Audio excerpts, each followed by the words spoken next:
Vamos a orar primero y le damos. Señor, gracias por este tiempo que tú nos permites de abrir tu palabra.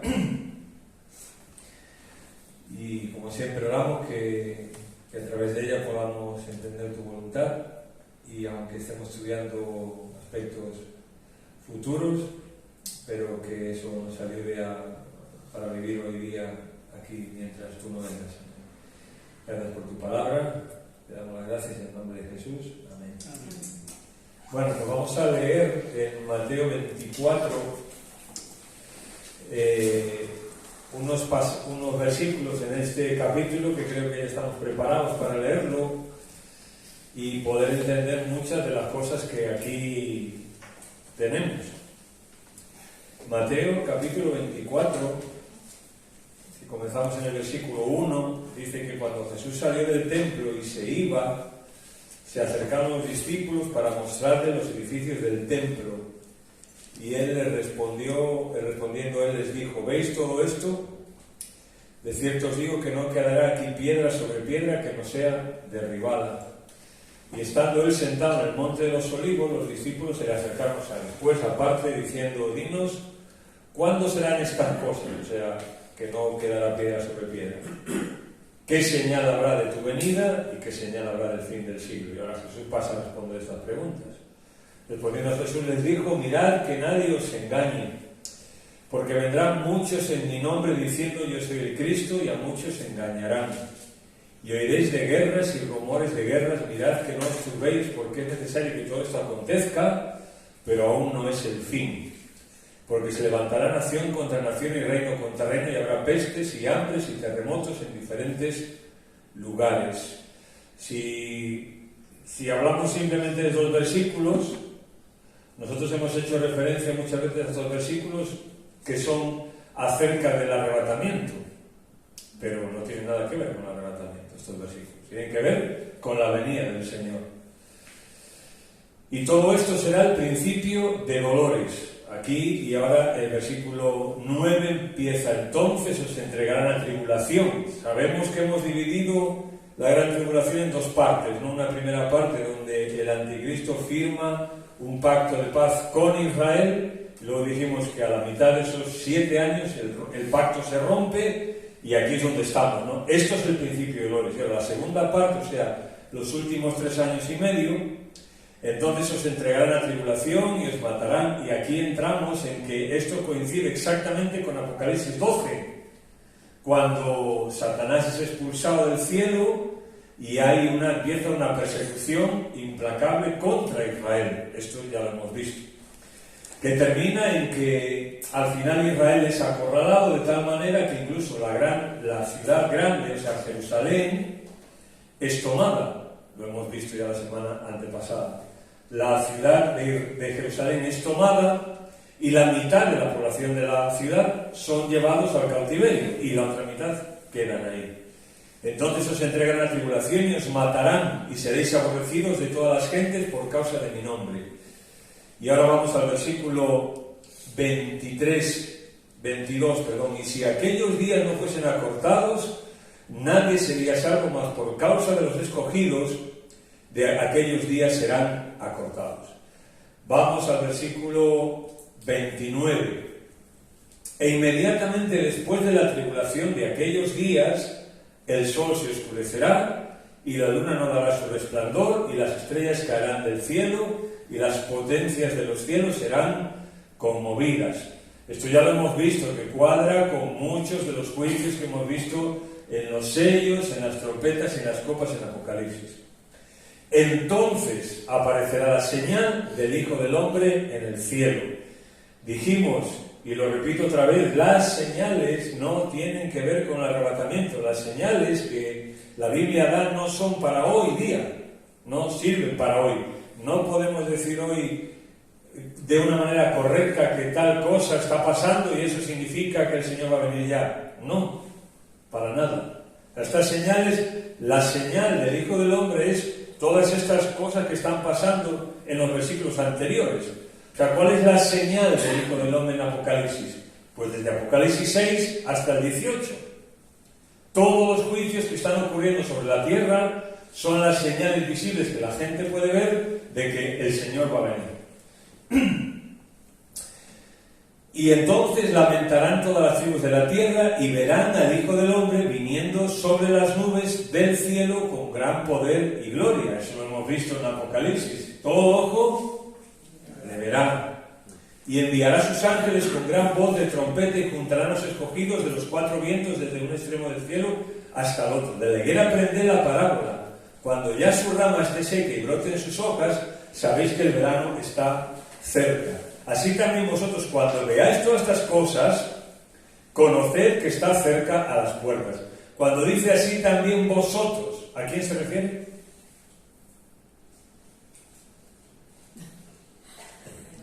A Israel. No habla de la iglesia. Así también vosotros, es Israel. Estoy en Mateo 24, 13.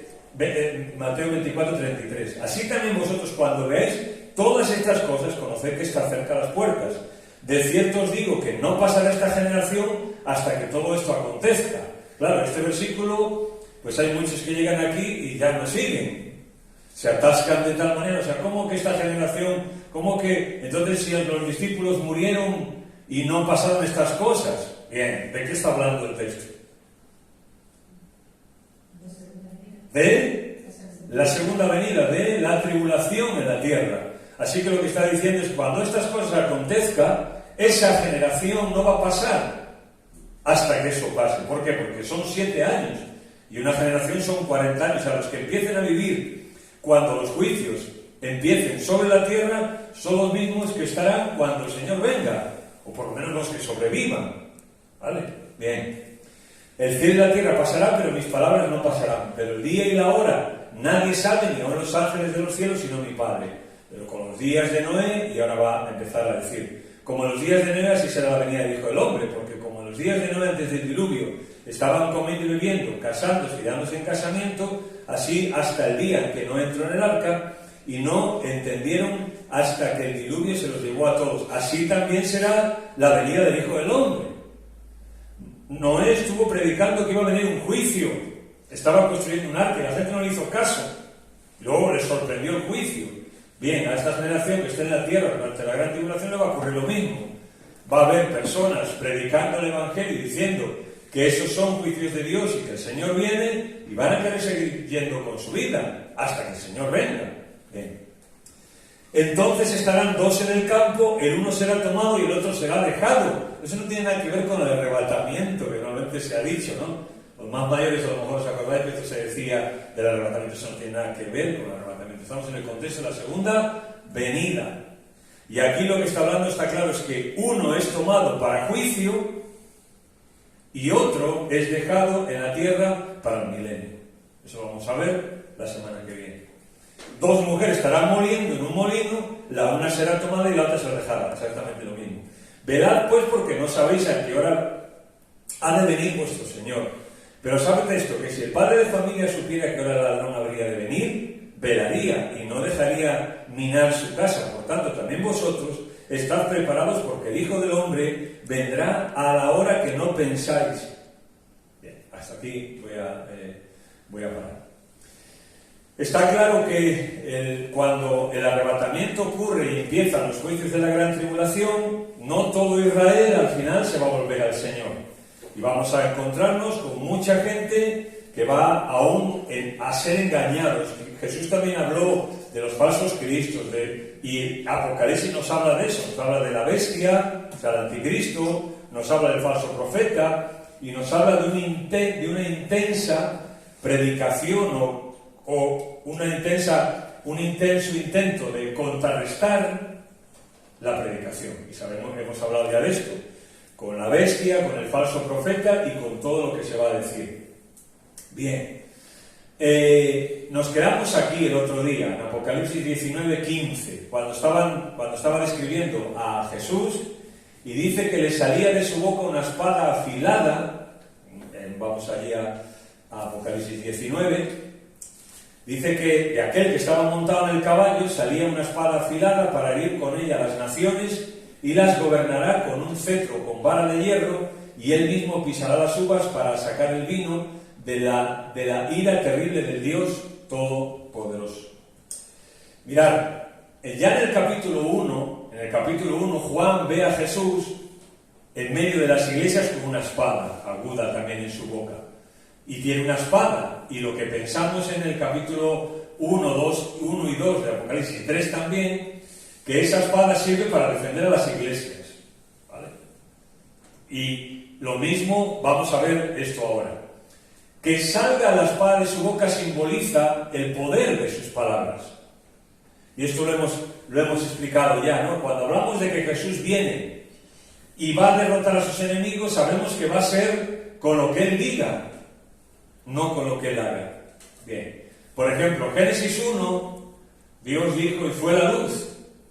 Y la luz fue hecha. Y todo lo demás. Por ejemplo, en el Antiguo Testamento, las profecías se cumplen al pie de la letra. Cuando los profetas vienen y dicen algo que así ha dicho el Señor que va a pasar, sabemos que también ocurrió exactamente, 100%. Los milagros de Jesús a una sola palabra suya, también, eso ocurrió. O sea, cuando Jesús dijo algo, ocurrió en el momento, con una palabra. No hubo un proceso ni nada, sino simplemente así ocurrió. Y Armagedón se definirá de la misma manera. Yo tengo mucho... Está encendido. Claro, sí. Pero bueno, si empiezo a sudar, no os preocupéis, ¿eh? No es que lo esté pasando mal, bueno, por el calor, pero vamos, no os preocupéis. Específicamente, o sea, Armagedón se definirá de la misma manera. Vamos a ver, lo hemos explicado. Cuando hablamos de que el otro día explicamos que hay toda una campaña militar desde el norte hasta el sur, toda la tierra de Israel invadida, ejércitos peleando, etc. Y vemos que Jesús viene para derrotar a sus enemigos. Dijimos que Jesús no viene con una ametralladora, ni con un tanque, ni nada de eso. Él no necesita hacer eso. Él simplemente con pronunciar una palabra, con pronunciar un juicio sobre sus enemigos, sobre la bestia, sobre el anticristo, sobre el falso profeta, eso ocurre y punto. Ya está, Él no necesita hacer nada más. Cuando Él dijo, fue la luz, dijo, que sea la luz, no necesitó hacer un proceso químico ni nada de eso, sino lo dijo y simplemente ocurrió. Específicamente esa espada así que representa su carácter judicial. Es decir, Jesús viene en su segunda venida a juzgar, básicamente a juzgar. ¿Por qué se hiere a las naciones? ¿Por qué no buscar otra oportunidad? ¿Por qué no hablarles de nuevo? Bien, estas personas llevan 7 años escuchando el Evangelio. Llevan 7 años viendo los juicios de parte de Dios. Han tenido suficientes pruebas para eso. No se han querido arrepentir, lo hemos visto. Ni aún así le dieron gloria, no quisieron abandonar sus cosas. Así que Jesús viene y simplemente ahora viene a juzgar. Son las naciones rebeldes a quien se hiere, ¿no? Que se someten a la bestia, cuyo único propósito es pelear contra el Cordero. Ya está. Esas son las naciones. A esas son las naciones que se hieren. Cuando habla de las naciones, ¿de quién habla? Pues del mundo.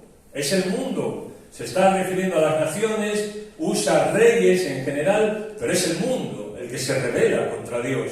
Y el Señor viene a establecer su reino en el mundo. Eso lo vamos a ver la semana que viene. Nos dice concretamente qué capacidad tiene el que ejecuta el juicio. O sea, es el verbo de Dios. Esa es su capacidad.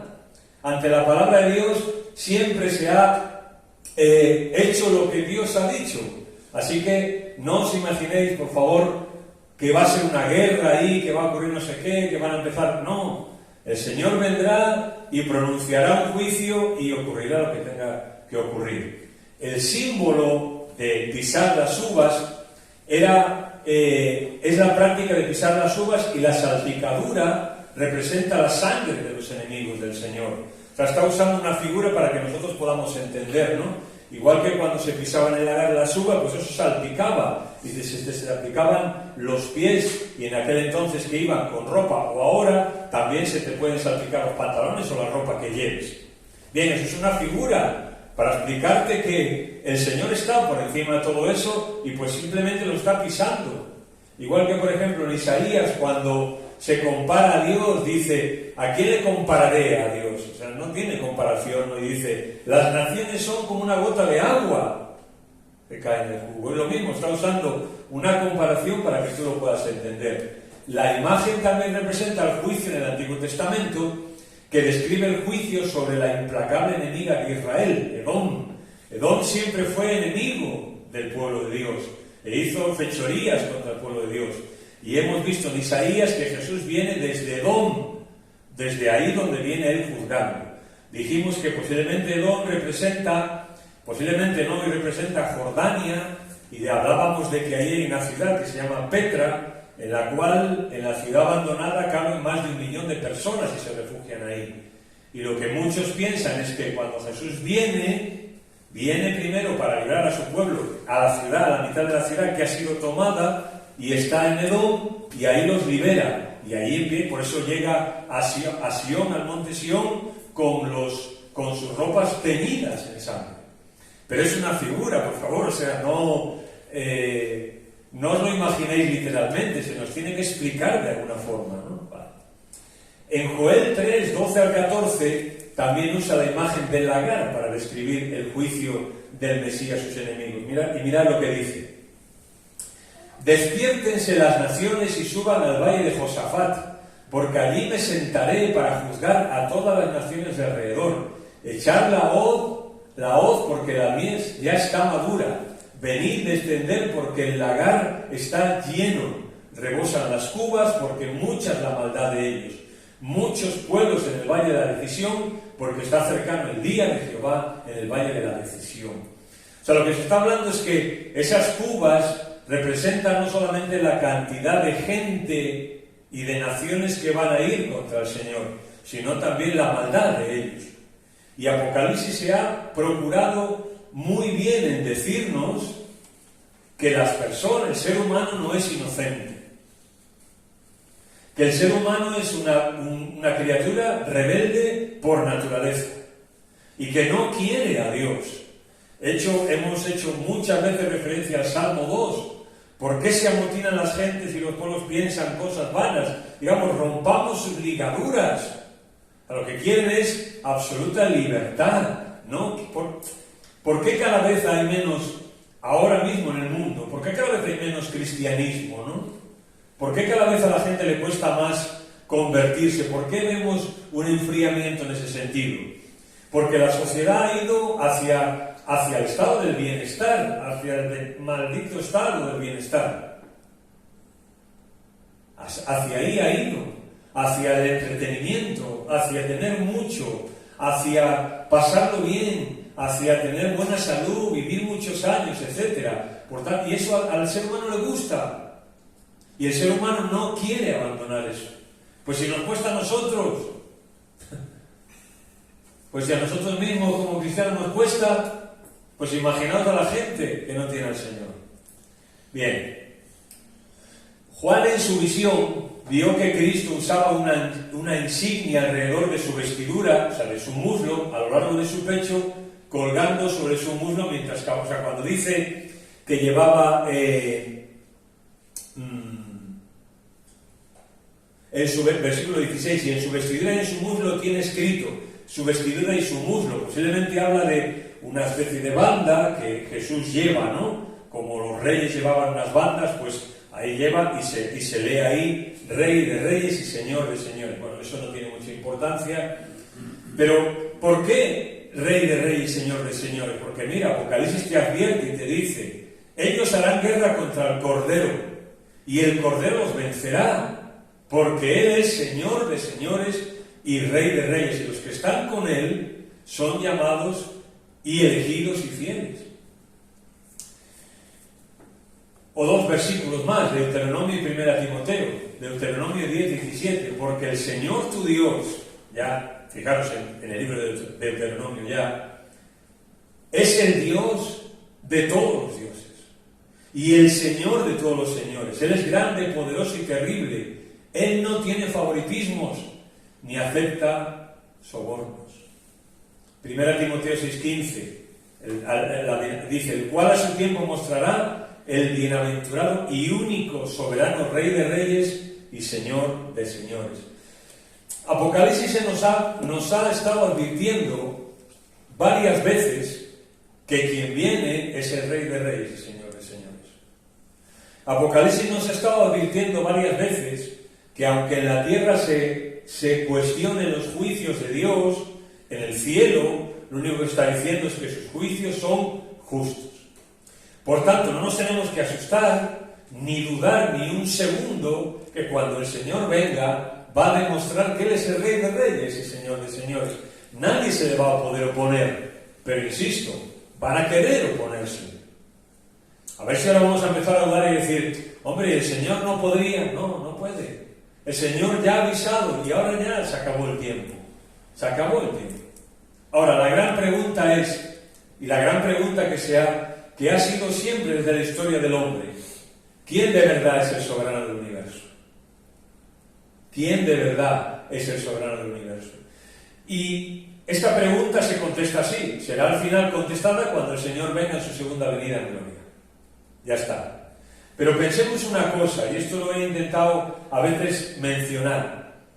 Apocalipsis es un libro escrito a 7 iglesias en Asia en el primer siglo. Iglesias reales, con gente real, con problemas reales, con una sociedad que no era mucho más fácil vivir en aquella sociedad de la que puede ser ahora. El Imperio Romano pues no eran monjas de la caridad, precisamente. ¿Por qué se destruyó el Imperio Romano? ¿Qué fue lo que destruyó el Imperio Romano? La Biblia lo habla, ¿no? El pies de Barde. ¿Qué fue lo que destruyó el Imperio Romano? La corrupción. Su corrupción política y moral también. O sea, nadie vino desde fuera y destruyó el Imperio Romano. Fueron ellos mismos que se fueron destruyendo, ¿no? Y aquí están estas iglesias recibiendo esta carta. Y ellos tienen que entender que Jesús es el Rey de Reyes y Señor de Señores. Pero lo es ya. No es que lo va a ser, lo es ya. Solo que Apocalipsis 19 nos dice cuando el mundo de verdad se va a enterar de que es Rey de Reyes y Señor de Señores. Y nosotros vamos a explicar y voy a decir una cosa que a lo mejor os choca, pero nosotros vamos a explicar la semana que viene que, por ejemplo, cuando hablamos del milenio, hay una postura que cree que el milenio va a ser un reino milenial literal sobre esta tierra, donde Jesús va a ser el rey en esta tierra durante 1000 años. Pero hay otro grupo de cristianos también que creen que eso no es así, sino que el milenio ha sido desde que Jesús se fue, ascendió al cielo hasta que venga. Ese es el periodo indefinido, aunque ahí pone 1000 años, pero ellos dicen es un periodo indeterminado, indefinido, de 1000 años. Donde Él está reinando, dicen ellos, no en la tierra, sino en los corazones de aquellos que le han aceptado, ¿no? Y, bueno, a mí me gusta esa frase, porque todos deberíamos de ser amilenaristas en ese sentido. En que es verdad que un día va a venir el milenio, que el Señor va a reinar en esta tierra, pero mientras no viene, ¿dónde está el reino de Dios? Tiene que estar en nosotros, en nuestros corazones. Si el Señor no está reinando hoy en nuestros corazones, pues entonces ¿qué? Porque Jesús, cuando explicó el Evangelio, una de las primeras formas de explicarse el Evangelio fue el reino de los cielos se ha acercado.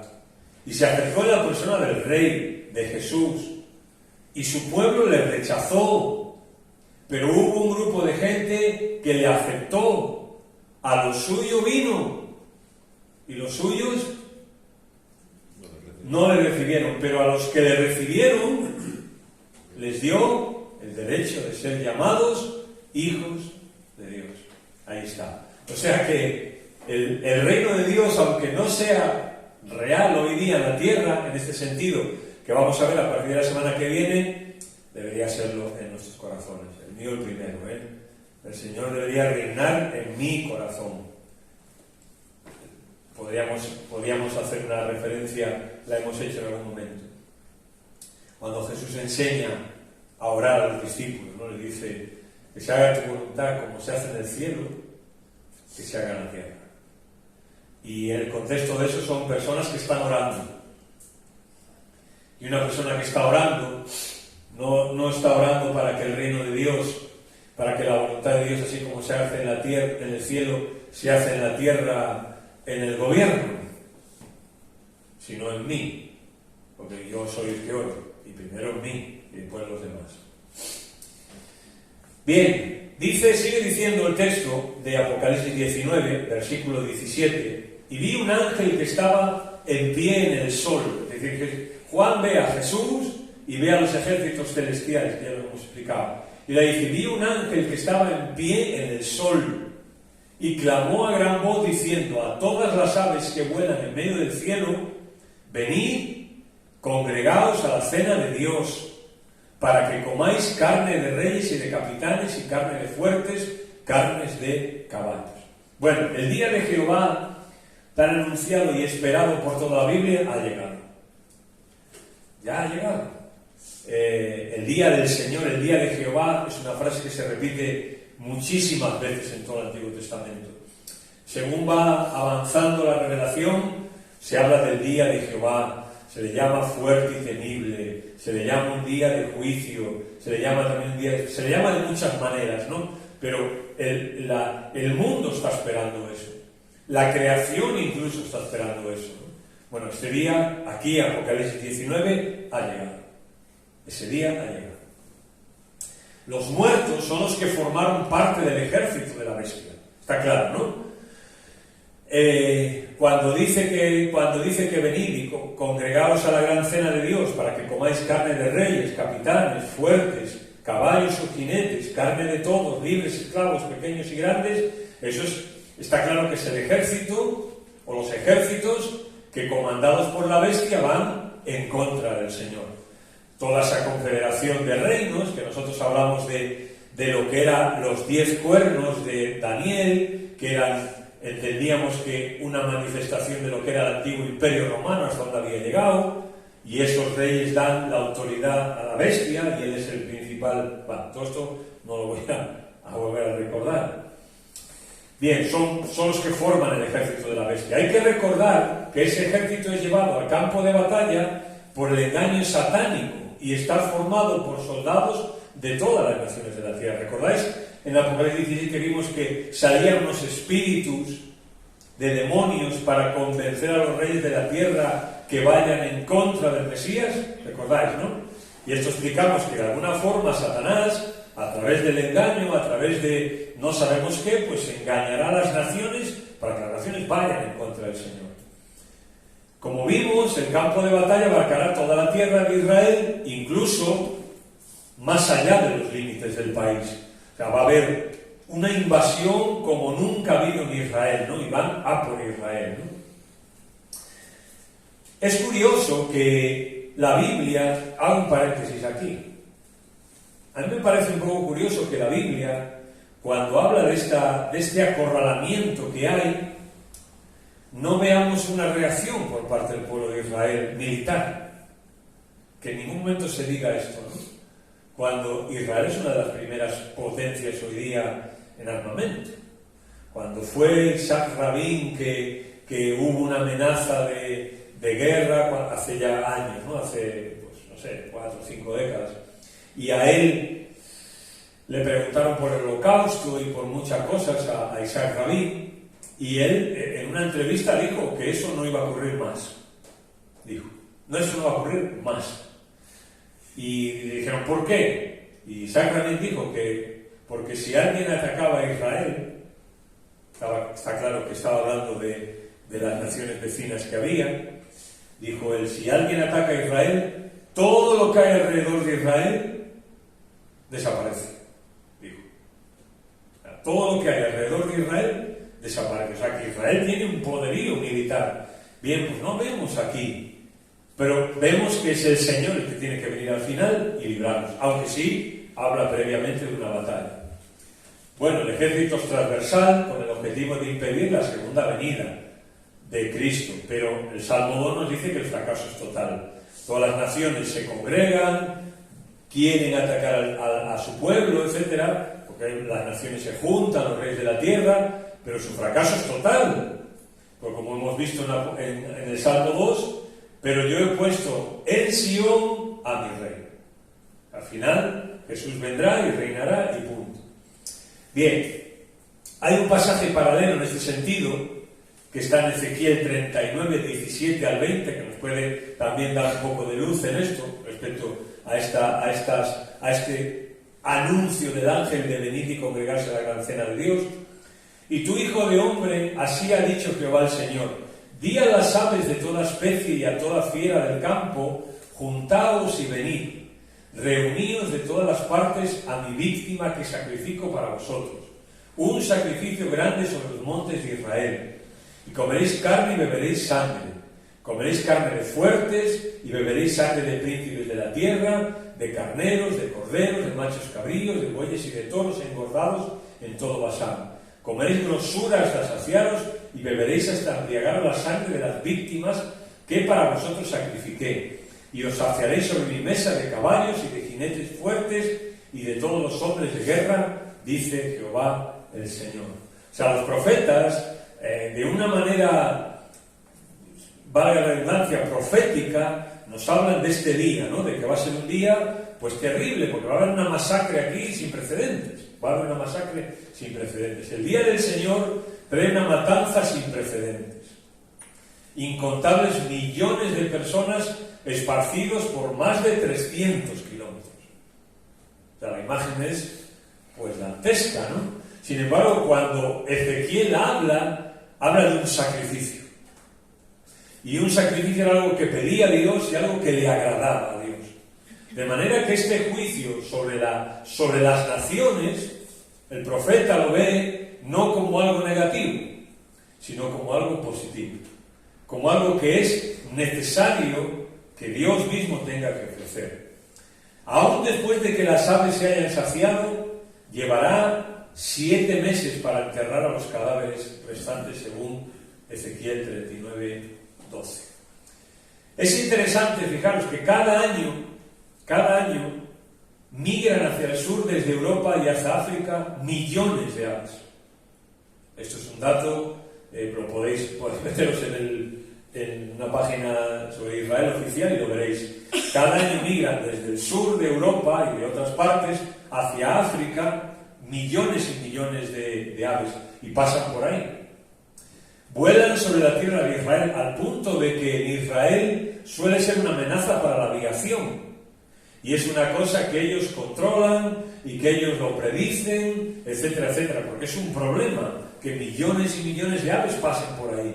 O sea, que el hecho de que el texto nos diga que estas aves en un momento dado son congregadas para eso, pues no es un disparate, porque ya ocurre cada año que millones y millones y millones de aves pasan por ahí hacia el sur. La ubicación geográfica de Israel forma un corredor natural para esas aves migratorias.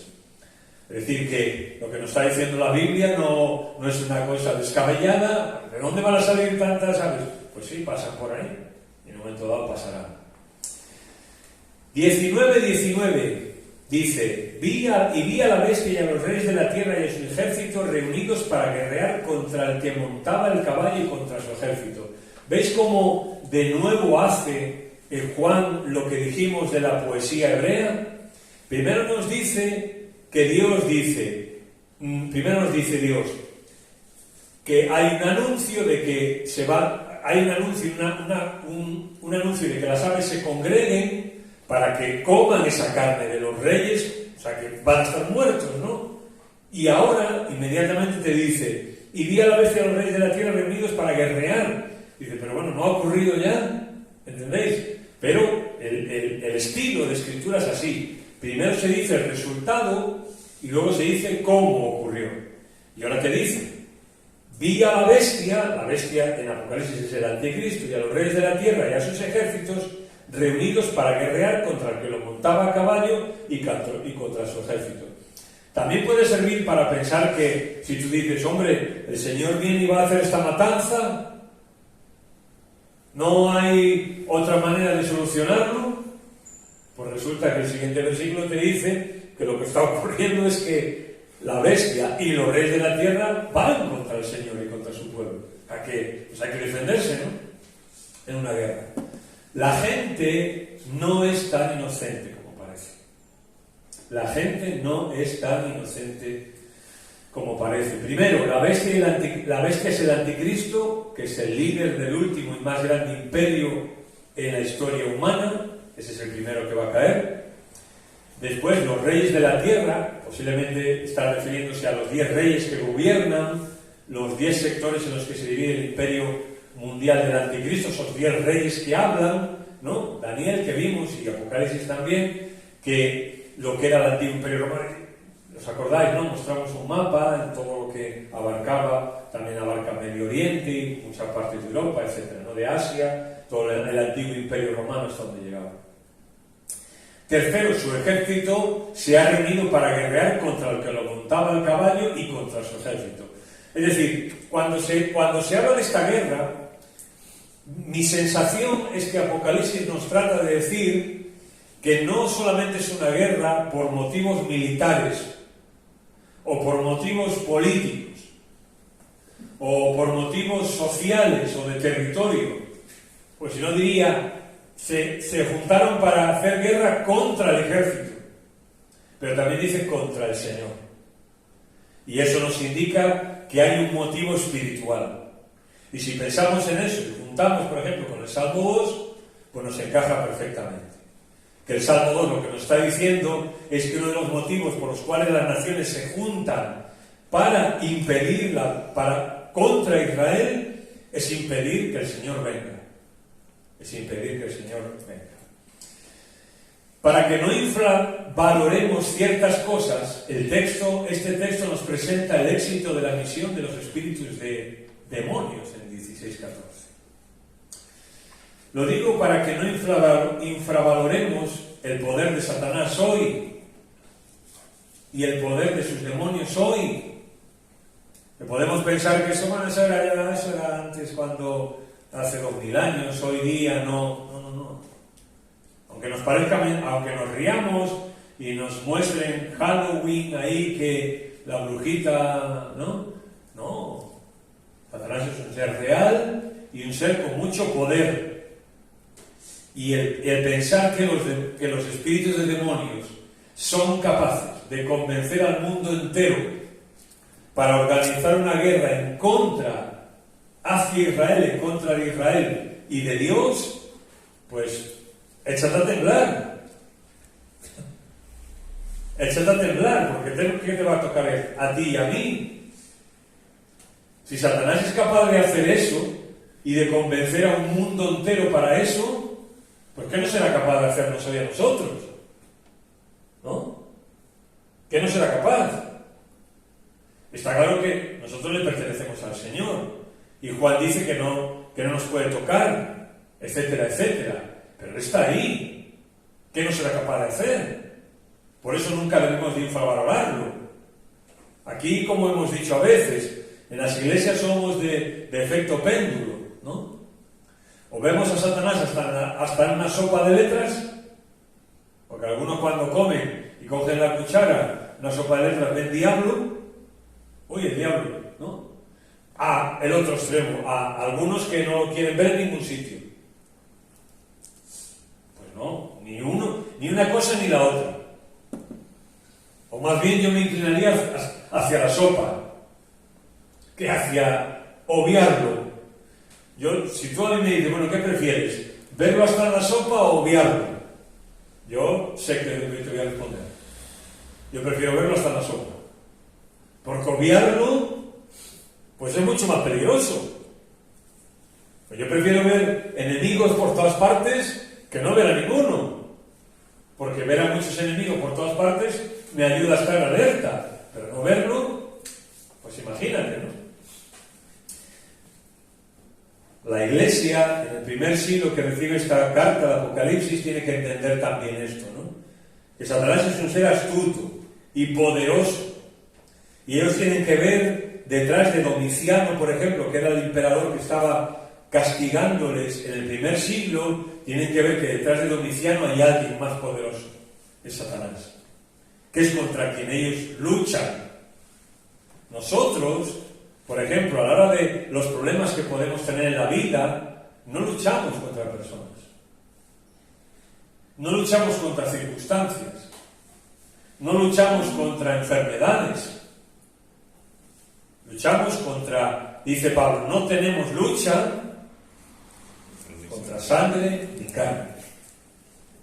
No tenemos lucha contra sangre ni carne.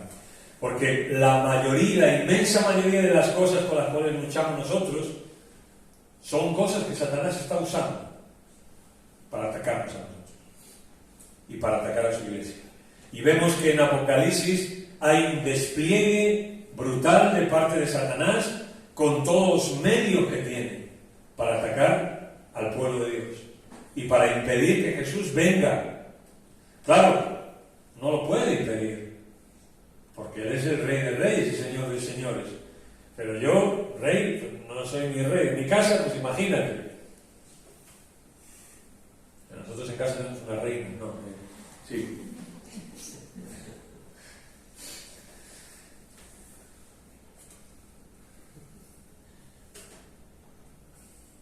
Dice, el diablo que los había engañado será arrojado al lago de fuego y azufre, donde también habrán sido arrojados la bestia y el falso profeta, y allí serán atormentados día y noche por los siglos de los siglos. Esto es el capítulo 20. La semana que viene vamos a ver una introducción del milenio con los 3 primeros versículos. Lo del milenio es un tema apasionante, ¿no? Así que vemos que la bestia y el falso profeta no pueden ser sistemas o instituciones, sino que tienen que ser personas dotadas de capacidades sobrehumanas. Hay quien duda de que, bueno, esto de que ocurre en Apocalipsis es la historia, la lucha del bien y el mal a lo largo de la historia, no sé qué, no sé cuánto, pero al final de Apocalipsis tenemos que la bestia y el falso profeta y el diablo son personas, porque dice que son arrojados a un sitio, ¿no? Un sitio donde la Biblia reserva a personas, no a una institución. La Biblia no se arroja al lago de fuego a instituciones, sino se arroja a personas.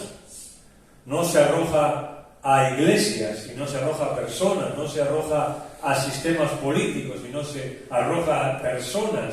No se arroja a filosofías, sino se arroja a personas. Es importante no confundir el lago de fuego con el Hades. El lago de fuego tiene que ver con el castigo eterno de los enemigos de Dios.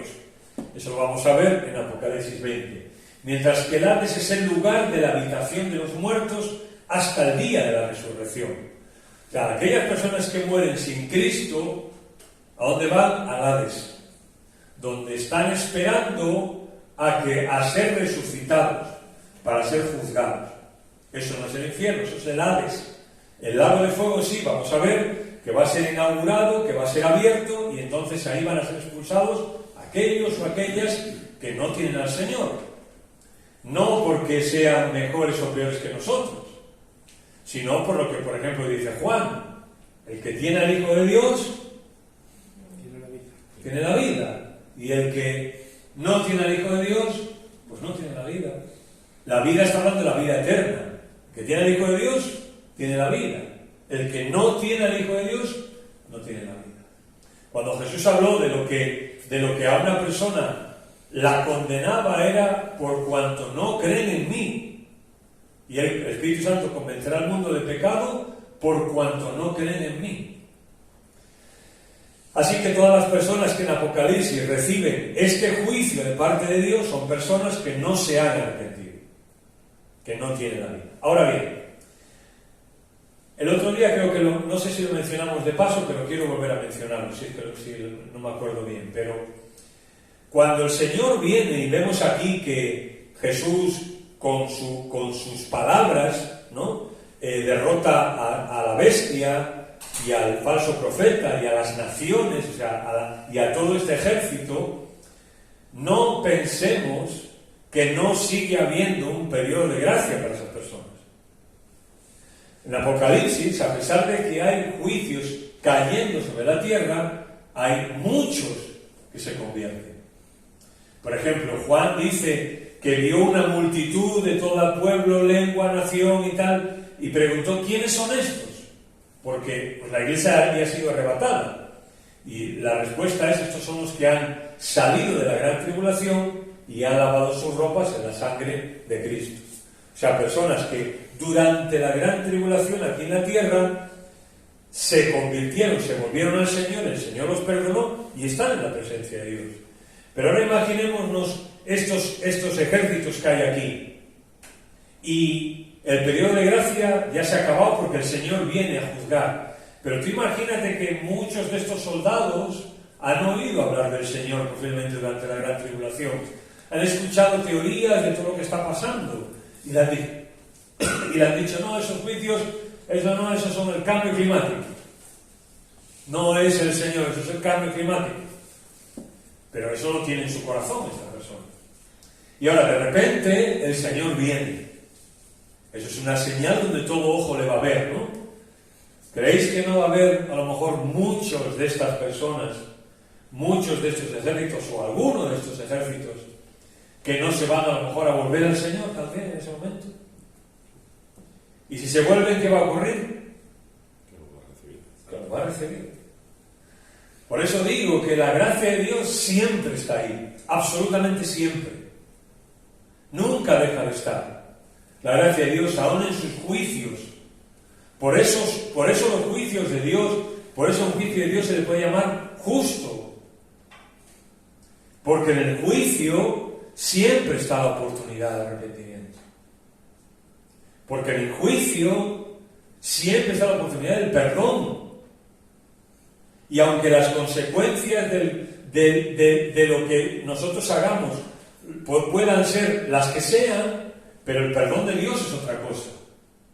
Una cosa son las consecuencias de lo que hacemos, pero el perdón de Dios es otra cosa. Por ejemplo, pues vamos a poner esta escena.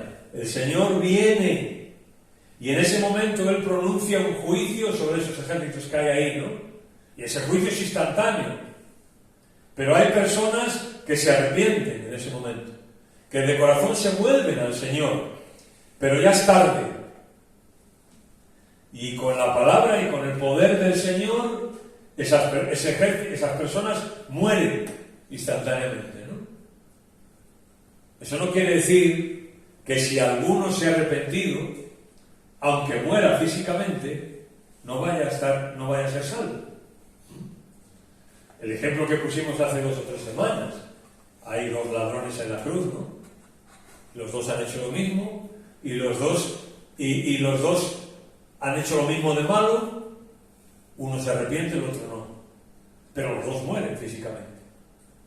Jesús también allí estaban padeciendo la consecuencia de sus actos y los 2 mueren físicamente. Pero uno le dice a Jesús, hoy estarás conmigo en el paraíso. El otro no, pero uno sí, a pesar de que murió.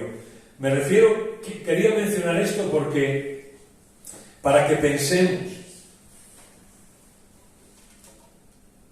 Porque, por ejemplo, Apocalipsis, por si acaso te ha quedado alguna duda de todo lo que ha ocurrido, Apocalipsis termina diciendo,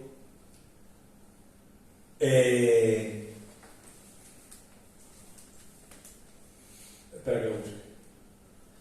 El espíritu y la esposa dicen, ven. O sea, ya ha terminado todo y ahora hay unas palabras finales en Apocalipsis. Y el espíritu y la esposa dicen, ven. Y el que oye diga, ven. Y el que tiene sed, venga. Y el que quiera, tome del agua de la vida gratuitamente. O sea, un libro de juicio, un libro donde el Señor viene a establecer su reino en base a sus promesas, termina diciendo, el que quiera venir, que venga. A pesar de todo lo que aquí ocurre, cualquiera tiene opción de volver. Cualquiera tiene opción de volverse al Señor. Y se vuelve, va a recibir del agua gratuitamente.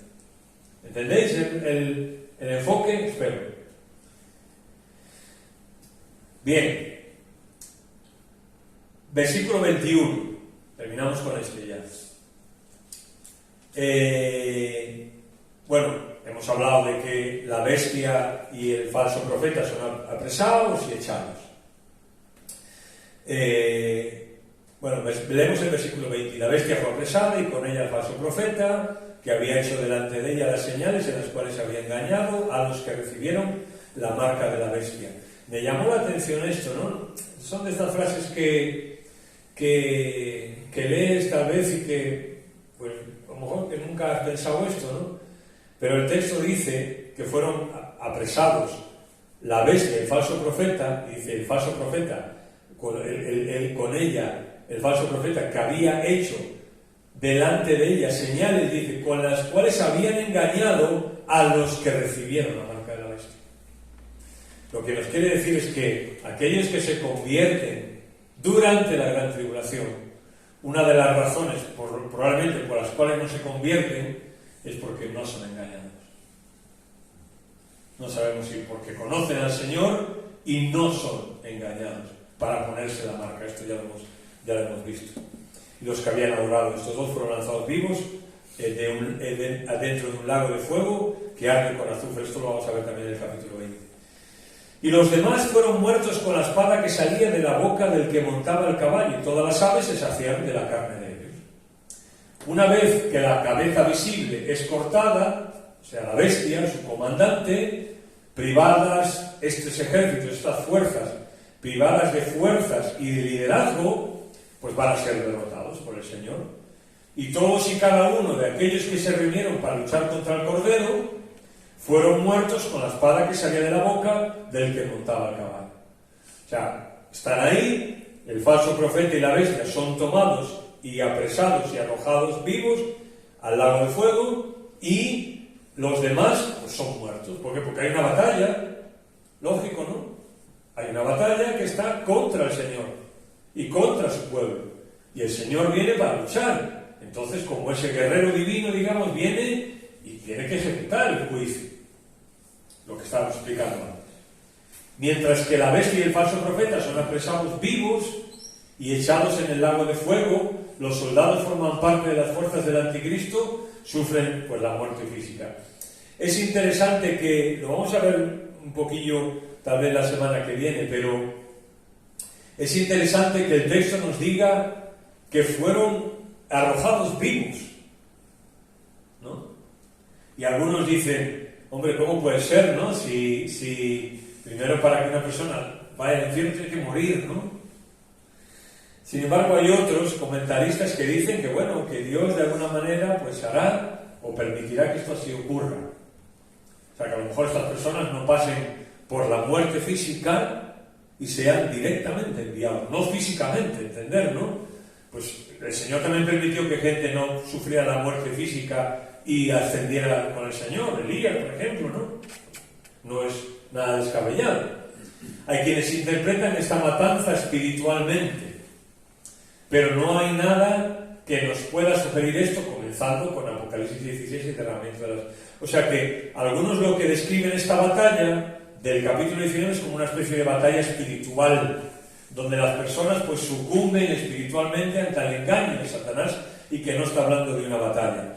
Pero tomando desde Apocalipsis 16 toda la iniciativa y viendo todos los profetas, pues creo que es un poco difícil defender que no es una batalla real, ¿no? Los soldados muertos no serán enterrados, sino que las aves se saciarán de la carne de ellos. Por alguna razón ahí pues no va a haber un entierro, por razón de que también el Señor viene y va a establecer su reino y punto, ¿no? Y es una forma de expresar, ¿no?, lo terrible de este juicio, ¿no?, el resultado de este juicio. Para el judío, enterrar a una persona es muy importante. Muy importante enterrar a una persona. Bueno, para el judío y para muchas personas, ¿no? Por ejemplo, muchas veces se dice, aún incluso en nuestro contexto, ¿no?, cuando una chica desaparece, por ejemplo, que la pilló un loco por ahí, la mató, lo que sea, pues los padres normalmente dicen, ¿no?, pues que ellos quieren tener el cuerpo para enterrar a su hija, ¿no? Y poder llorar a su hija. O sea, es muy importante el acto ese, ¿no? Y para el judío más todavía. Pues bien, pues esto recrudece un poco todo el hecho de que estos cuerpos están ahí y son comidos por las aves. Es una forma de expresar lo terrible de este juicio. Los soldados muertos no serán enterrados, sino tal. Quienes sufrirán tal destrucción serán aquellos que han rechazado la gracia de Dios y han rechazado la salvación que el Mesías les ha ofrecido.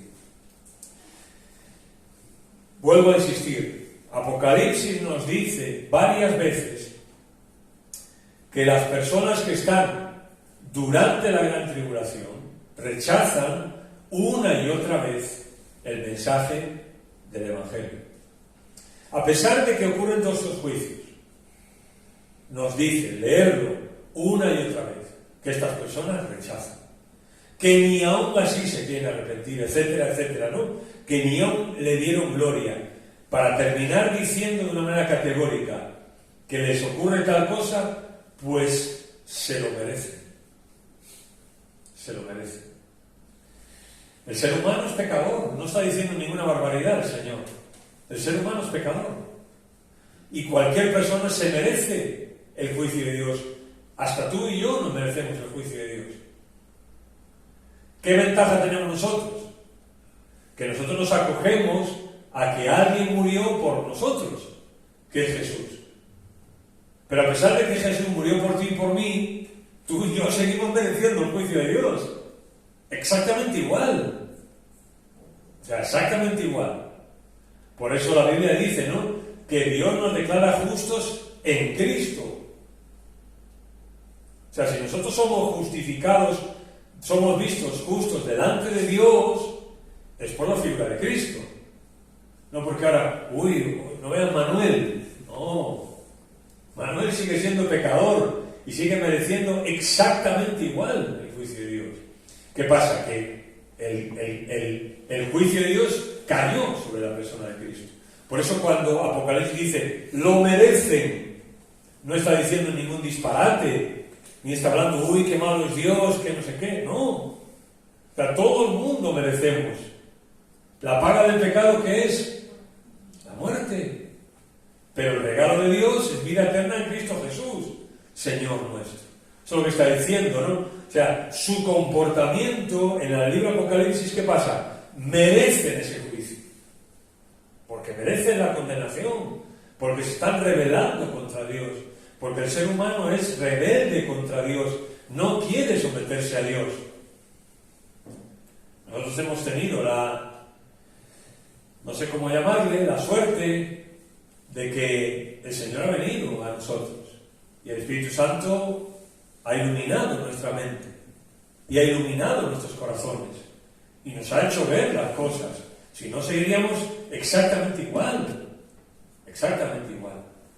muertos en nuestros pecados.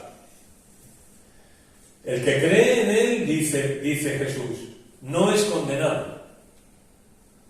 Pero el que no cree, ¿qué? Ya está condenado. Y ahora te explica, por no haber creído en el nombre del unigénito y del Hijo unigénito de Dios. Este texto es muy claro, ¿no? Lo que te dice es que una persona no se salva o se condena por lo que hace, ¿no? Sino el que cree no es condenado. Pero el que no cree, ya. O sea, si no es una cuestión de que siga viviendo, de que lo que sea, no, ya está condenado, porque no ha creído, ¿no?, en el Señor. Bien. Y yo tenía esto aquí ahora para que podamos solamente observarlo un poco, porque cuando lleguemos al trono blanco, al juicio del trono blanco, esto lo vamos a explicar, ¿no? Pero aquí tenemos hay dos resurrecciones, por eso antes lo dijimos ahí, ¿no? Hay dos resurrecciones, una resurrección para vida, que incluye Cristo, las primicias, ¿no?, el primero que resucitó, porque hubo otras personas que en los evangelios resucitaron también, pero normalmente eso, hay algunos teólogos que eso no le llaman una resurrección. Por ejemplo, Lázaro técnicamente no resucitó, sino que lo de Lázaro, dicen algunos teólogos, fue una resucitación. Claro, ¿por qué? Porque volvió a morir. Se volvió a morir. Unos años después se murió de nuevo, ¿no? Pero Cristo fue el primero que resucitó para no volver a morir. ¿Entendéis? Por eso Cristo es primicia siempre. Bien, porque Lázaro resucitó antes que Cristo, entonces. Lázaro sería las primicias, no, es Cristo. ¿Me explico hasta aquí? Bien, Cristo. Luego, los santos del Nuevo Testamento, o sea, la Iglesia, nosotros. Si nosotros de aquí a que el Señor venga morimos, pues cuando sea el arrebatamiento, nosotros seremos los primeros que resucitemos. Y luego, los que estén vivos, que formen parte de la Iglesia, serán transformados. Bien, y al final de la gran tribulación, según Daniel 12 y Apocalipsis cuando lleguemos al 24, los santos del Antiguo Testamento y la tribulación van a ser resucitados también. O sea, aquellas personas que creyeron en el Señor, ¿no? Pues van a ser resucitados también aquí al final, los santos del Antiguo Testamento.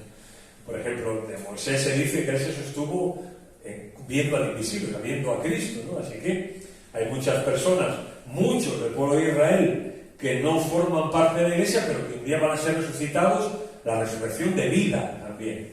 Vale. Y al final del milenio, después del milenio, va a haber una segunda resurrección, donde serán resucitados todos los demás. Y eso se le llama resurrección para muerte. Y ellos van a pasar por lo que se conoce como el gran trono blanco, donde van a ser juzgados, pero no para ser salvos, sino van a tener que comparecer ante Dios para dar cuenta de lo que han hecho en su vida, ¿no? Tiene sentido. Jesús es el juez y nosotros como creyentes no vamos a tener que comparecer ante Jesús para dar cuenta de nuestra vida en este sentido, porque nosotros tenemos un abogado entre Dios y nosotros está Cristo, y simplemente dijimos que nosotros íbamos a tener que comparecer ante el tribunal de Cristo, pero para ver si nuestras vidas han sido útiles al Señor o no, y recibir recompensas o no, pero no está en juego nuestra salvación. Y al igual aquí en el gran trono blanco, aunque estas personas ya están condenadas, no hay posibilidad de salvación, pero sí tendrán que comparecer ante Dios, que es el juez. O sea, pues imaginémonos una persona como Hitler, por decir un disparate, ¿no? Que mató a millones de personas. Se murió. ¿Dónde está Hitler? En el Hades, en lugar de los muertos. Todavía no ha dado cuenta Dios, pero un día tendrá que resucitar y tendrá que comparecer ante el Señor y dar cuenta de todo lo que hizo. Por eso aquí algunos, lo veremos en su momento, algunos hablan de grados de condenación. Algunos hablan de grados de condenación. O sea que Dios es justo hasta en eso, ¿no? Que aún las personas que estarán, según Pedro, excluidas para siempre de la presencia de Dios, pues Dios va a ser justo con cada persona. Y es evidente que una persona, Hitler, no va a poder tener el mismo castigo que a lo mejor otra persona. Por eso dice que son juzgadas según sus obras, según lo que hayan hecho, pero no porque uno se salve o otro, no, sino que la idea es dar cuenta de lo que hicieron. Que la Biblia lo dice por muchas partes, ¿no? Que tenemos que dar cuenta, que Dios no puede ser burlado, que todo lo que el hombre se... O sea, hay un montón de expresiones que la Biblia dice eso, pero no solo lo dice para nosotros, lo dice para todo el mundo. El camino que al hombre le parece derecho, pero su fin, hay muchas pistas en la Biblia de esto, ¿no? Dios es el juez, y cada criatura que ha existido en la historia humana tendrá que comparecer ante el Señor. Nosotros y cada una de las personas que han nacido y muerto en este mundo tendrán que comparar, porque Él es el juez. Él es Dios. Si no fuera así, Dios dejaría de ser Dios. Pero Él no puede dejar de ser Dios. Y Él así lo ha determinado. Y eso por eso se llama de que son los resucitados para muerte. Bueno, aquí hay resurrecciones no especificadas, que son los gentiles que se convierten en la gran tribulación y los santos que mueren en el milenio. Pero bueno, eso será más para adelante. Bien, pues bueno, ya no sé cómo pasa. Bueno, iba a decir preguntas, pero no creo que haya. Si tienes alguna pregunta, pues me la haces a mí personalmente, ¿vale? Para dar pie a que nos podamos ir. Semana que viene empezamos con el milenio. Tema interesante y trascendente también para nosotros. Señor, gracias por este tiempo que hemos pasado aquí y que, como orábamos al principio, que tu palabra, Señor, nos sirva para no solamente estar aquí determinando qué va a pasar en el futuro y todas estas cosas, sino que nosotros, al igual que estas iglesias del primer siglo reciben esta carta, que sin duda les ayudó para su circunstancia y sus vidas, también nosotros, Señor, esta carta de Apocalipsis nos sirva para saber cómo tenemos que vivir aquí, para saber cómo va este mundo, de qué va, quién está detrás de todo, Señor, y para que eso nos ayude a vivir de una manera mejor y más entregados a ti, Señor. Sabemos que tú un día vas a venir a reinar literalmente a este mundo y vas a poner tus pies aquí, vas a gobernar de una manera física y literal este mundo, pero, Señor, nosotros ahora te conocemos y nosotros deseamos que hoy en cada uno de nuestros corazones tú también puedas reinar y dirigir nuestras vidas, Señor. Gracias y pedimos que tú nos sigas bendiciendo. En Cristo Jesús.